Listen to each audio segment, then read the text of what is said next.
So in the previous module, we looked at a number of different things, including the financing, the spreads, all that stuff. What I decided to do is share with you my personal spreadsheet that I created for myself to try to understand this. And I think you'll find this very interesting. Now, I don't want you to make this decisions or financial decisions based on this spreadsheet, because this is really just a simulation, just a mock-up that I put together just for me to understand. And obviously what you want to do is make sure you talk to a financial advisor or the insurance agent to make sure that you get the real data. This is not real data. I'll explain what I mean by that here in a second. So here's what I wanted to do. I wanted to understand how the asset grows. And for me personally, it's really important that I understand the numbers. I understand what is being communicated by people, especially financial advisors. So what I decided to do here is I went out there and I searched, and I wrote it over here, searched on the web. I Googled S&P 500 historical data. And what I picked was annual data as opposed to daily closings for the S&P. I picked the annual data. What that means is for any given date, let's say February 1st, I picked 1999, 2000, all the way through 2012. Now, why 2012 is because I did this back then, and I was I actually did it before, but I was playing around with numbers, and I've extended it to 2012. And that was the last time I really did this, but this is what really helped me understand it. So what I did was I downloaded all the last few years, and I plugged in the S&P data right here, and you'll see it over here. So the reason I'm sharing this with you is because I want you to do the same thing if you feel comfortable.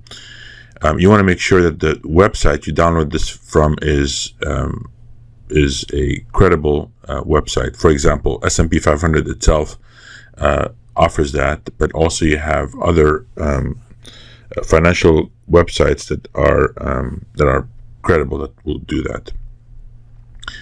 So over here under data, what I did, so I want to walk you through what I did here. I picked $100,000 just as an example. This could be any number. The results will be the same. So I just picked 100,000. Floor is again the bottom, the lowest return you can get. And again, this has to do with the insurance companies. And in this case, I just picked 0%, but some of them offer 2% floor. And cap is the maximum an insurance company will offer you. And so I just picked 13%. It could be 11, it could be 10, it could be 15, whatever. And the start date, again, it was February 1st, 1999. This could be any date that you decide to pick. It could be June 2nd, 1991, and but you want to pick June 2nd for every year after that, and plug in the closings for that day on every year. And so this is what I did over here. This over here for the chart data, this automatically populates based on this. So if this, for example, was June 2nd, 1991, notice it updates the years here, okay? Now, again, I just picked February 1st here, and again, you want to enter this data, and these are data for February 1st from S&P 500. Again, you want to go find those and plug them in here. Now, what this chart does here is automatically fill in certain calculations.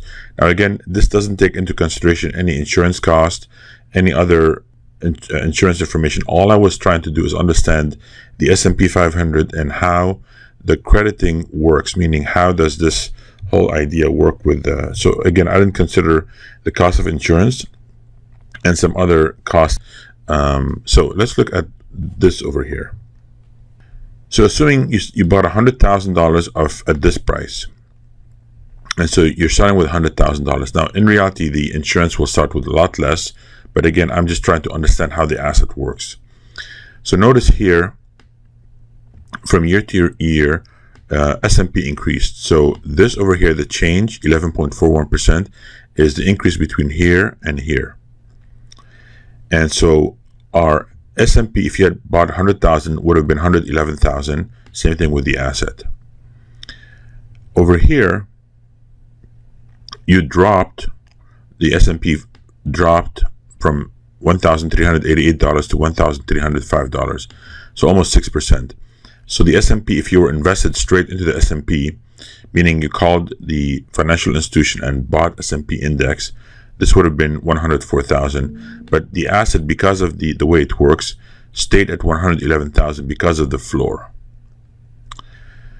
And over here, notice we have 3 years of drop.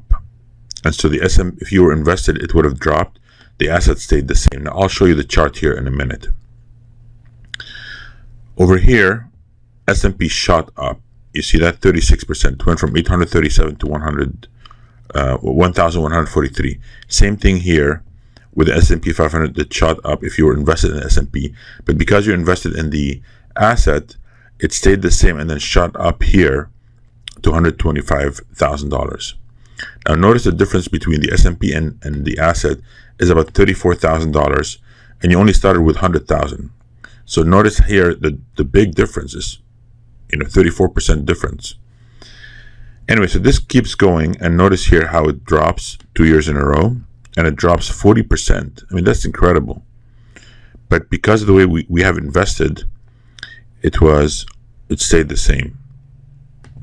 So at the end, the S&P 500 ended up 108,000. So we started at 100,000 in 1999 and ended up 13 years later with 108,000 if we were invested in the S&P 500, which means we made $8,000 in 13 years.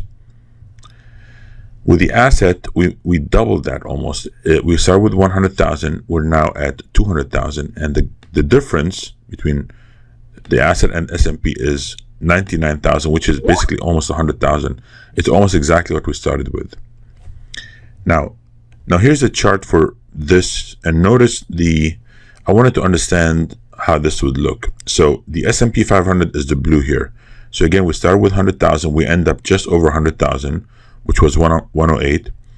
But look at the asset. The asset just kept going up and it doubled.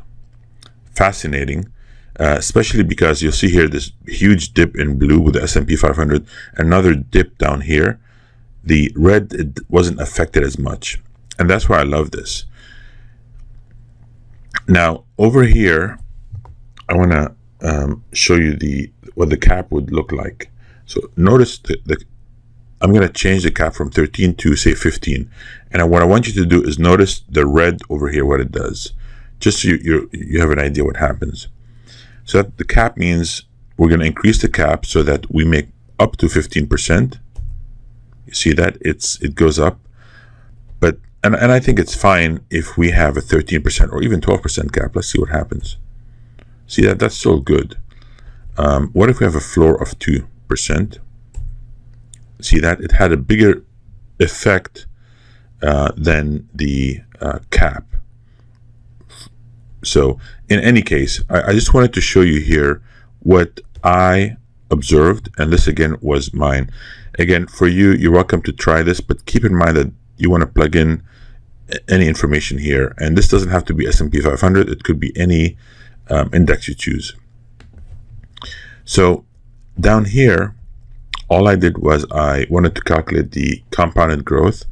I took the end result from here. So all I did was I copied this. So after 13 years, my future amount or the end result was 207,000. I started with 100,000, which is what up here. And this was over 13 years. And so my internal rate of return is 5.78% in this example. Now, why did I care about this? Because again, I compare this to the accruing interest rate. So from before, we looked at the accruing interest rate. As long as the compounded annual growth rate, which is 5.78% in this example, is higher than the cost of the loan, we're in good place. And one thing I would recommend is that you obviously want to put, the last 13 years, or you can even extend this if you want. This here was just to show you what I personally noticed. Again, don't take this to be accurate. And the reason I say this is because I'm not an insurance person, I'm not licensed, but I just wanted to share with you my personal spreadsheet and what I observed. Again, you want to compare this to actual results and talk to your financial advisor and insurance agent. So with that shows you why I like this type of asset and how powerful it is. And in terms of stability, you see that the floor and the cap really help us a lot. Even though the S&P 500 is volatile, with this process, they minimize the downside, and they've allowed us to turn it into a somewhat stable asset, as you can see from this here. So with that, when you're done, go ahead and hit the next button.